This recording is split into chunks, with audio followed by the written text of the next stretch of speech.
Okay, I had to gather my thoughts and do a little bit of research before recording this new episode, but let me just tell you, Pitta Kathalu works, and here's why.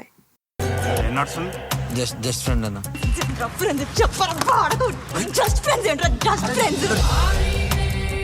Germany ఏంటి మన relation ని మధ్యలో వదిలేసి ఇప్పుడు emotional blackmail check pick. నీలాంటి అమ్మాయిల వల్లే మనకి చెడ్డ పేరు వస్తుంది. నీకున్న పవర్ నువ్వు ఇప్పుడు వాడాలి. నేను చెప్పినట్టు విను. Hi, and welcome to this new episode, the second episode of Let's Talk About. In this episode, we're gonna talk about the first ever Telugu anthology. I've talked about the first ever Netflix Tamil anthology that was ever produced, which was Pitta Kathalu. And today we're talking about Pitta Kathalu. And let me just tell you, these two anthologies, both Pitta Kathalu and Pitta Kathalu, were supposed to be released together. As a matter of fact, they are produced by the same people, by Ronnie Scrivala, for example, is one of the recurring producers. But also the style in which Netflix adapted for Pitta Kathalu hasn't changed. So, looking at an interview with the Netflix India headquarters, Shrishti Bell Arya, the director for international original films of Netflix India, hinted at something else, that something else will be done in the following months or maybe in the following years concerning Telugu, in an interview, talking more so a reaction interview about the movie. So I'm really curious to see what's gonna happen in the following months, in the following years, because let's not forget that this anthology kind of let's say project started with lost stories from Bollywood. It started from Bollywood, and now we're in Andhra Pradesh. So it's very interesting to see how things have evolved throughout the years. Last Story was just the kind of little salt grain that was gonna add to arrive to get to Pitta Kathalu. And I'm definitely very happy to see that there is a lot of raw talent in Telugu cinema. And just looking at the list of the directors that they chose for the Telugu anthology, I know a couple of them. For example, Ashwin and Nandini Reddy. Ashwin especially because of Mahanati, which has been this very big success in 2019. Yes, I believe 2019. Starring Kirti Suresh. And Nandini Reddy, I do know her more about her commercial cinema. So definitely it was very interesting to see them onto this different kind of light. I don't know Tharun, Bhascker and Sandkalp Reddy, as a matter of fact. I don't know any of their work. I know that Tharun Bhascker is very famous for his rom-comedies. I haven't been dealing with rom-comedies for a long time, so I think I will have to go and catch up on his work, because from seeing what he has done with Pitta Kathalu, which could have been definitely a rom-com, definitely it went into a much darker kind of trajectory, so to speak. And the four directors made it clear in the interview they gave, in the same interview that I've mentioned before, that this was a place for them to explore different things that they wouldn't do in a feature film because of certain constraints that, the censorship board may give, or the audience. It's a different kind of audience. It's a global audience. For example, people from Europe can watch this content and completely understand what's going on, while let's say, cinema audience may struggle to get it in the first place, or may feel like it's something very extreme, or it's something that is just quote unquote inappropriate. But let's just first let me talk to you through the movies, not in a spoiler mode. It's gonna be a no spoiler talk. I'm not gonna do like the first episode where I spoiled basically half of the first movie. I'm not gonna do it. I'm gonna talk you through it, and yeah, I'll just talk about it in a no spoiler free way. Okay? Let's do it.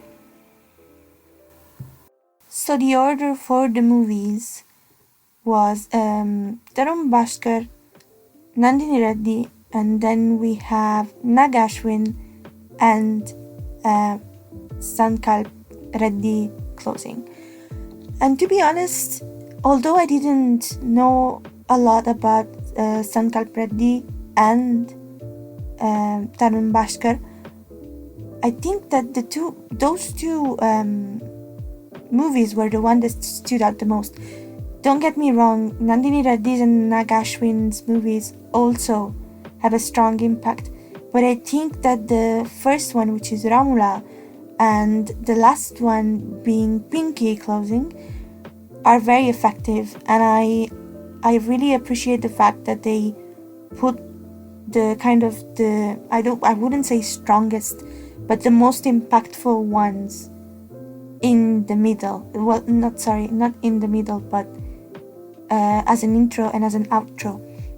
Because despite being very subtle, both Ramula and Pinky, more so Pinky than Ramula, have some sort of a moral, kind of a shocking factor that I think in Pinky it can connect well with Nandini Reddy's one, because Nandini Reddy's movie, Meera, has a shocking value as well towards the end.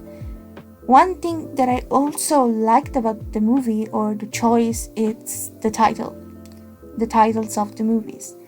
Because if you look carefully at the titles of the movie, bar Ashwin's movie, the three movies that are remaining have female names. The first one is called Ramula, the second one is called Meera, and the last one it's called Pinky. So you kind of know what it's gonna come at you. It's gonna be a women-oriented story, and it's gonna be dealing with relationship of sorts. And I appreciated the fact that they went the kind of the obscure way, the obscure mental way. Especially in Meera, I believe there is a lot of psychological impact going on. So I definitely appreciated the way they dealt with the topics. They dealt with it in 4 different ways, but they came out, pretty well. I think they really linked well together. Ashwin's one may leave you a bit kind of not uncomfortable, but you're trying to find a connection between the team that is posed to the directors and the story. But then if you think about it and you see the movie in a different light, you kind of come to understand that yes, it does fit in. If we talk as well about the cast, definitely the first one, Ramula, I am not acquainted with the actors at all, because at least the 2 leads, I believe Abhay Betiganti and Samvi Meghana, they are both newcomers. And then you have this big figure, which is Lakshmi Manchu, as Swarupa Akka, which is this kind of very big figure. She's a politician in the short, and you get sucked by the way she intimidates you in a way. She looks very calm, she looks very kind of consenting, but in a way I understand her point of view on some situations that are brought up. in the movie because, or well, I'd rather say in the short, because she's a female politician, and being a female politician means being one of the very few women amongst a sea of men. So you have to hustle your whole career. So you need to be very headstrong, a headstrong woman to face all of the discriminations and the injustices that may come to you, especially in a patriarchal society such as the Indian one, which is quite patriarchal, still quite patriarchal.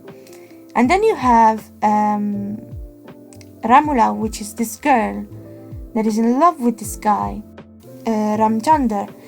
And yeah, you have all of this very kind of female-oriented narrative. And definitely Ramula and Swarupaka are two contrasting characters. And I love the fact that Ramula and Swarupaka are these contrasting characters. Sometimes in feature movies, especially when it comes to Telugu ones, the contrasting characters, if you ever look at contrasting characters, are usually the hero and the villain when it comes to masala cinema. But this is not the case, and I love the fact that also Tharun Bhascker was able to capture these two essences: a very fragile woman such as Ramula and a very strong one. And despite Ramula being fragile, that's only like a cover to her kind of feisty character, because she has a moment in the short where she's very feisty against Ramchandar, but it's also because of the love she has for him, which is understandable. And this kind of narrative contrasts as well with Meera, which is the second short story by Nandini Reddy, which is the complete opposite, which is why they contrast. I'm just thinking about, for example, Jagapati Babu as Vishwamohan, which is the male character, and then you have Amala Paul, which I think she's one of the most underrated actresses in the whole South Indian industry, in my honest opinion. She's done a few good movies both in Tamil and Malayalam, and I think she didn't have a huge opportunity in Telugu, and I'm happy that she got this opportunity. And in an interview that I was listening to with Film Companion South, Vishal Menon was interviewing the 4 lead actresses of the 4 movies. So we're talking about Samvi Meghana, Amala Paul, Shruti Hassan, and Isha Rebba, or Isha Rebba. I think it's more Isha. And Amala Paul, she described this kind of OTT platform to be this kind of very free environment to work with, because you don't have constraints of doing a scene which may be intimate scenes, and I warn you, there will be intimate scenes in the Nandini Reddy movie. And I think that when it comes to intimate scenes, and it's not a critic, but it's just something that I've been seeing over the years. I've been following the Indian industry, the Indian film industry, is that a lot of the audience, when it comes to intimate scenes, they may look at it as a steamy moment, as an adult kind of movie. But it's not this. I believe that intimate scenes, whether subtle or very explicit, are part of the artistic form, which is cinema.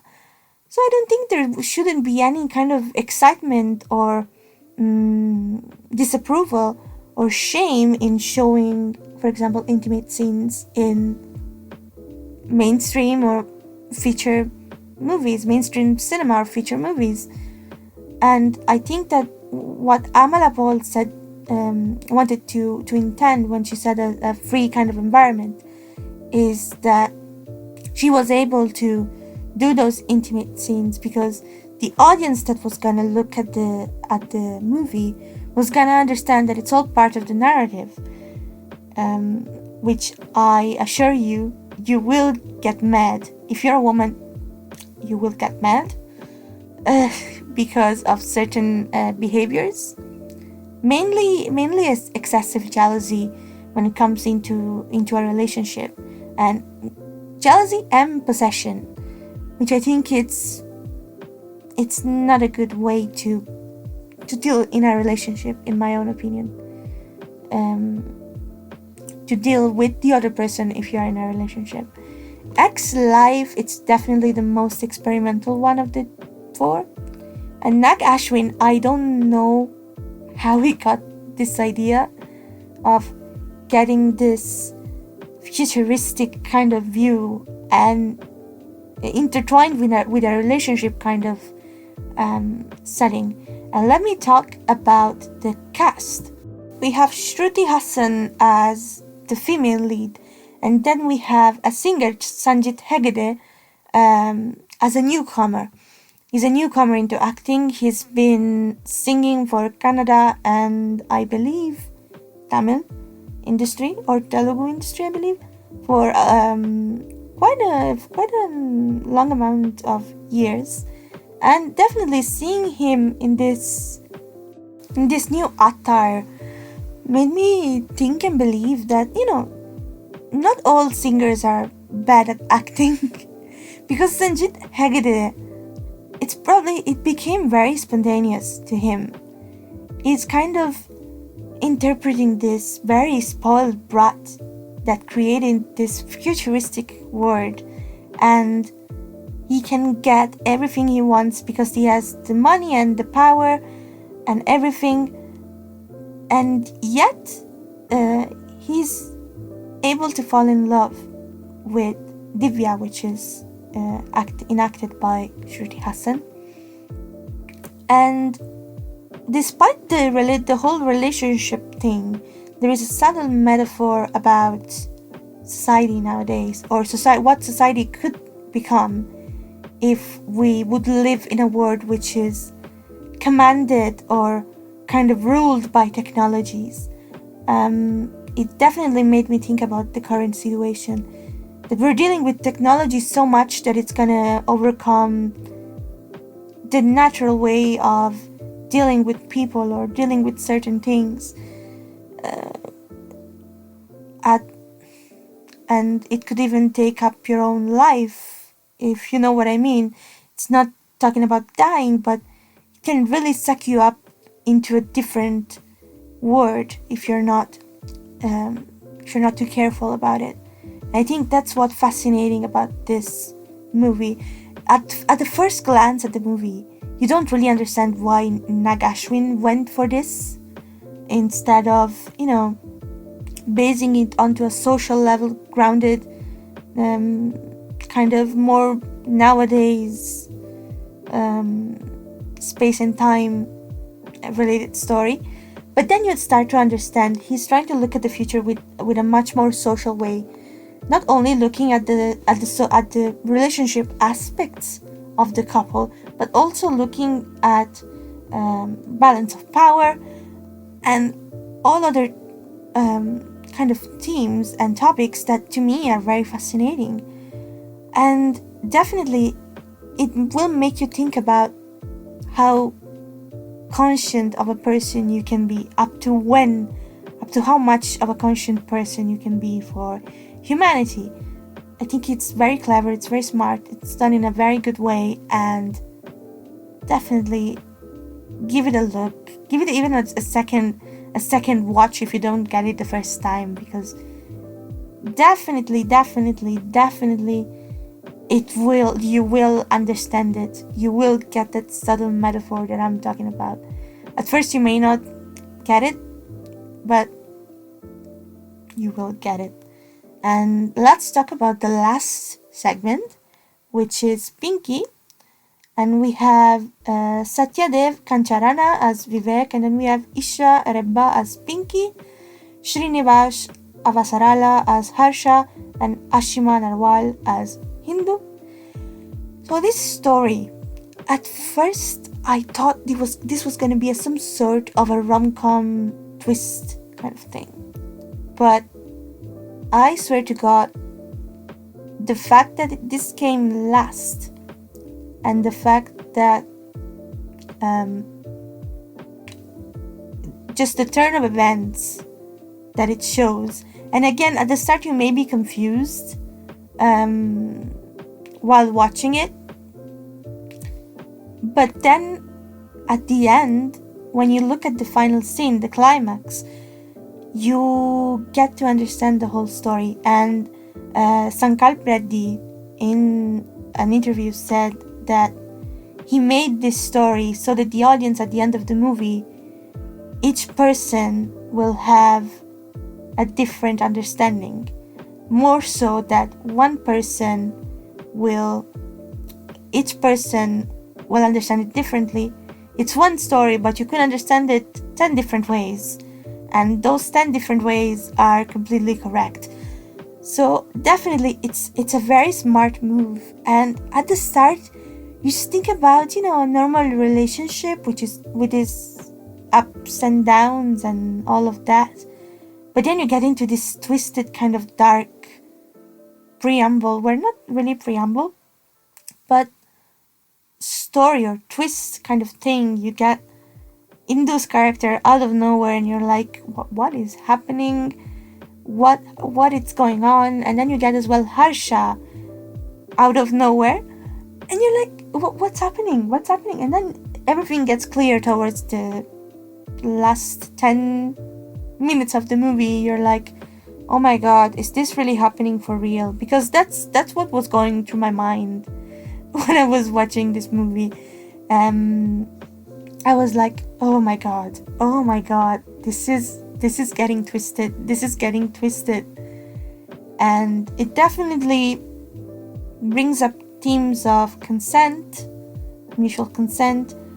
I think even respect for the person you're loving, and definitely it makes you think about how can you be a better lover? How can you avoid certain kind of behaviors? At least that's what I thought in my own mind.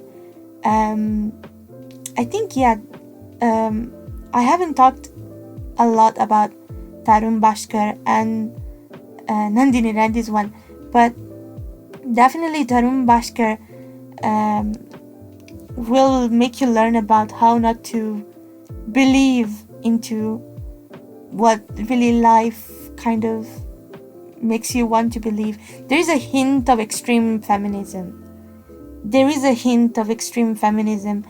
When feminism goes the wrong way. And I totally perceived that. At least that's what I perceived in Swarupa Akka's character point of view. How mind can be shaped. It's definitely very interesting. And then, as I said, Mira talks about toxic relationships, and X-Life talks about how the world can be just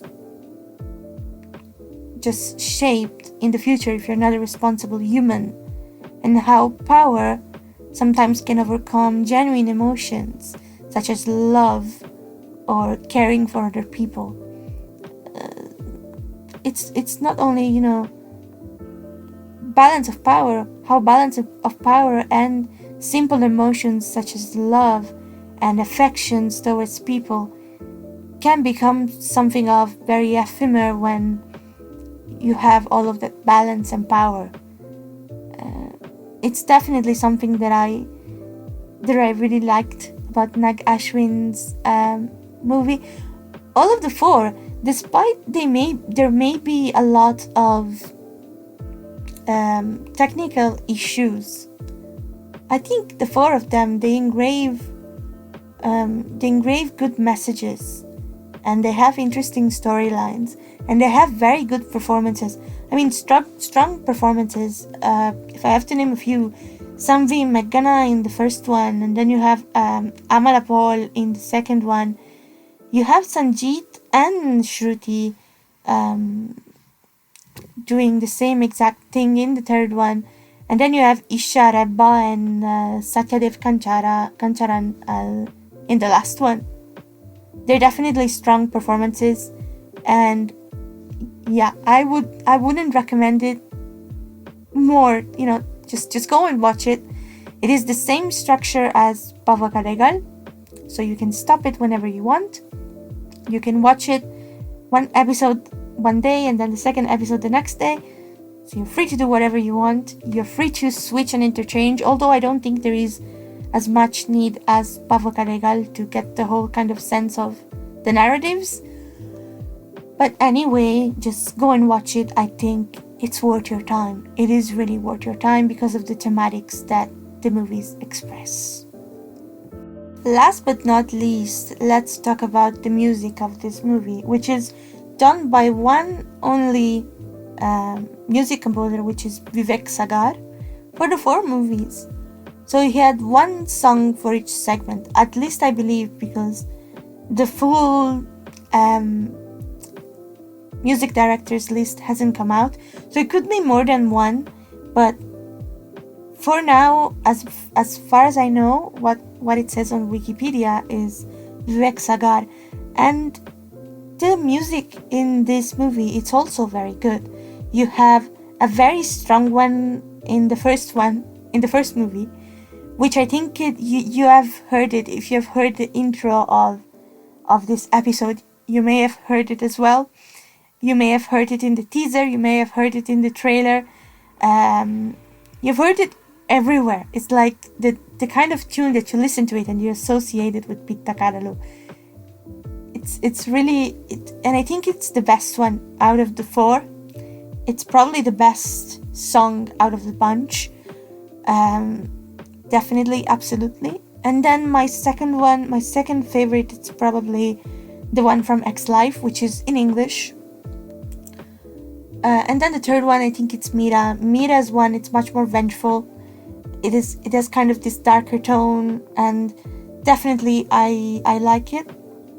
I do not remember if in Pinky, I think in Pinky there's only background music, but definitely the one that stands out because you hear it everywhere in the promos, it's the one which is in Ramula. The music album should be out in a month, because if we look at Pava Kadegal, the music album came out on the 18th of January and the movie came out on the 18th of December, not November, December. So if the movie came out on the 19th of February, be sure that the music album is gonna drop on the 19th of March.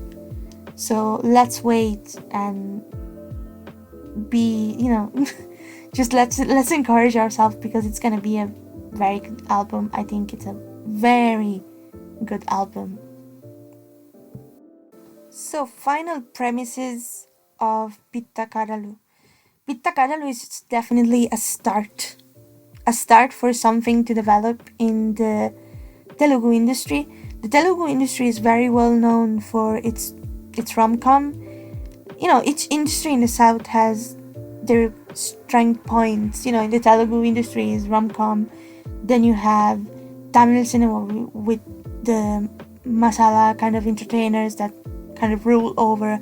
And then you have Malayalam cinema, which has rural stories and social cinema. Kannada, I'm trying still to find what are the strength points of Kannada cinema, because I think it's getting its exposure now. It's very hard to find and pinpoint what are the strengths of Kannada cinema yet, but I'm eager to find them out. So please, Netflix, hurry up and do some more Kannada productions, because I think there's one Kannada production or Kannada production done by Netflix, and I wish there would be more Kannada productions. But yeah, other than that, I would really recommend it because of their storylines and the strong performances that are dealt in the movie. Which one do I prefer more between Pitta Kathalu and Pitta Kathalu? I don't know. The both of them have different themes dealt with different ways. I believe that some of the stories in Pitta Kathalu are a bit stronger than Pitta Kathalu, but nonetheless, that doesn't mean that Pitta Kathalu is trash. Absolutely not. It's the complete opposite. So I would definitely recommend you to watch it, to give it a shot, to enjoy it, to open your mind, like I said in the Pitta Kathalu talk. And one open question that I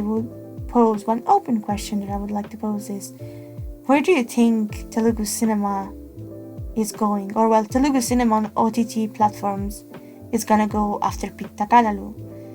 It's gonna have a huge blow? Is it gonna have a substantial amount of productions? To me, to be very honest, I hope that Telugu cinema gets to shine the right way.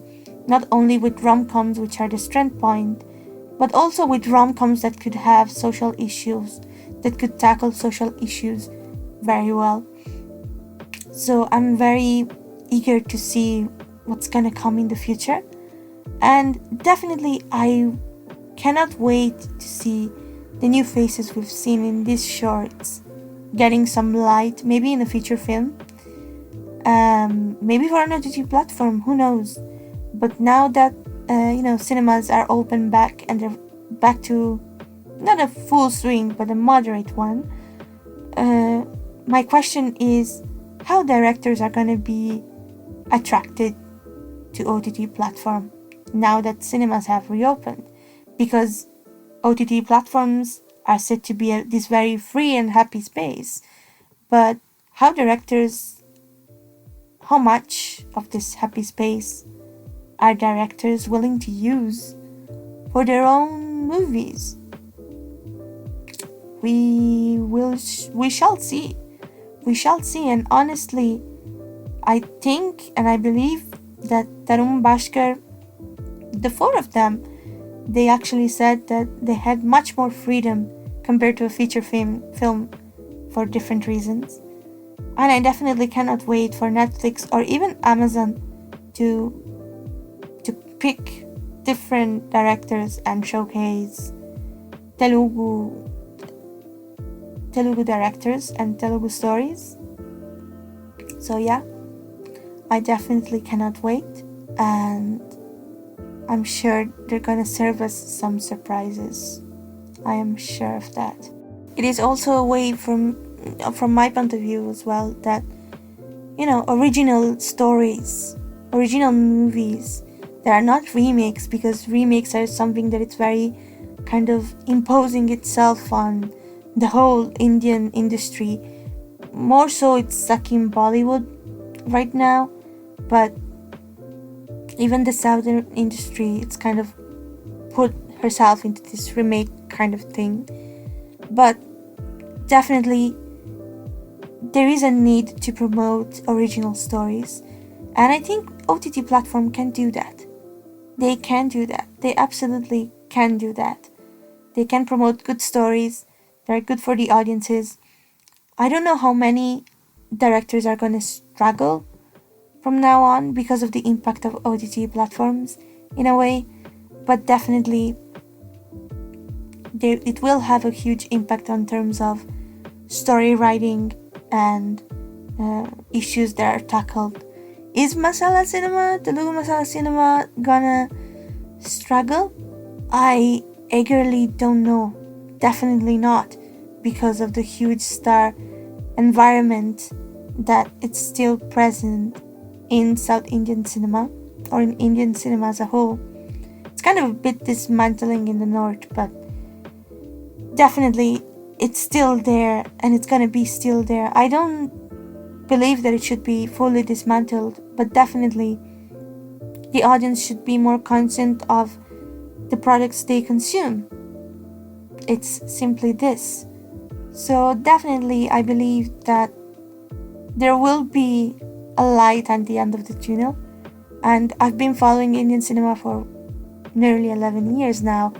I've been starting when I was 14, and now I'm 24. It's nearly 10 years. It's 10 years. So definitely I've seen it kind of rapidly changing to entertainer with very shallow kind of thematics to entertainer to a lot of entertainers with very serious thematics. I'm not saying that the cinema of 10 years ago or even back into the 2000 was bad. Absolutely, there were some movies that were actually good, but the majority of them had shallow content.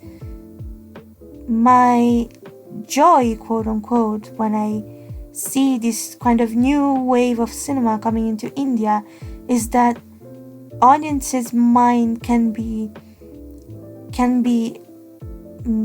kind of fed in a different way, which is definitely very refreshing for an industry that has been dealing with the same kind of model for years and years and decades. So with that being said, I hope that definitely content on OTT platforms are gonna shape audiences' mind. And Netflix is not the only one. We have Amazon Prime, and in the Andhra Pradesh, Telangana context, we have even AHA, which is a all Telugu streaming platform. So definitely, we shall see what will happen. So guys and girls, this is the end of my talk for today. It was definitely way shorter than my first one. I apologize for the length. While I was editing the whole of it, I saw the length and I told myself, never again. But I hope this talk was interesting. This is just my opinion on the movie and where the industry will be headed in the future. I will definitely bring more content to the platform.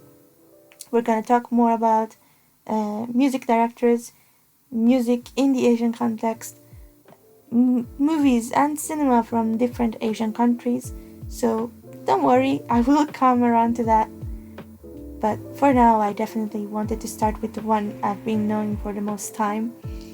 I'm approaching to Taiwanese cinema and to Malaysian cinema recently, so I will bring something about that in the future. Do not worry. But until then, until the next episode, stay safe, and I will not hear you, not see you, but you will hear from me in the next episode. Peace out.